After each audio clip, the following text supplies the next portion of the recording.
గౌరవనీయులైన ప్రధానోపాధ్యాయుల గారికి మరియు ఉపాధ్యాయులకు, అలాగే చిన్నారి విద్యార్థులకు, నాతోటి స్నేహితులకు అందరికీ నా హృదయపూర్వక గణతంత్ర దినోత్సవ శుభాకాంక్షలు. ప్రతి సంవత్సరం మనం జనవరి 26న గణతంత్ర దినోత్సవాన్ని జరుపుకోవడం వెనుక ఒక గొప్ప చరిత్ర ఉంది.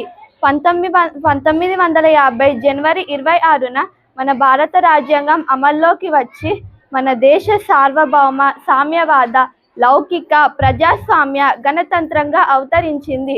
మన రాజ్యాంగం కేవలం చట్టాల పుస్తకం మాత్రమే కాదు, అది మన దేశ ఆత్మగౌరవం, మన హక్కుల రక్షణ, మన కర్తవ్యాల మార్గదర్శకం.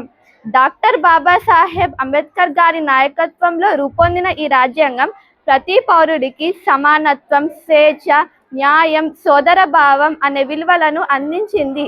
ప్రియమైన మిత్రులారా, మనం అనుభవిస్తున్న స్వేచ్ఛ ఎంతో మంది వీరుల త్యాగ ఫలం. గాంధీజీ అహింస మార్గం, భగత్ సింగ్ వీరత్వం, సుభాష్ చంద్రబోస్ దేశభక్తి, ఇలాంటి దేశ నాయకులు ఎప్పటికీ స్ఫూర్తిదాయకం.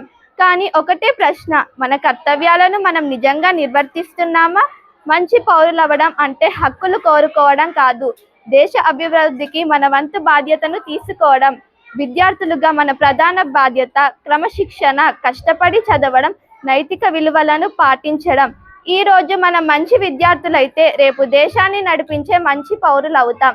భారతదేశం యువతపై ఆధారపడిన దేశం. మన ఆలోచనలు, మన కళలు, మన కార్యాచరణ దేశ అభివృద్ధిని నిర్ణయిస్తాయి. భారతదేశం యువతపై ఆధారపడిన దేశం. అందుకే మనం ఈ గణతంత్ర దినోత్సవం సందర్భంగా ఒక సంకల్పం చేద్దాం. దేశ అభివృద్ధిని కాపాడుతూ, భేదభావాలకు దూరంగా ఉండి భారతదేశాన్ని మరింత గొప్ప దేశంగా తీర్చిదిద్దుదాం. జై హింద్, జై భారత్ మాత. ధన్యవాదాలు.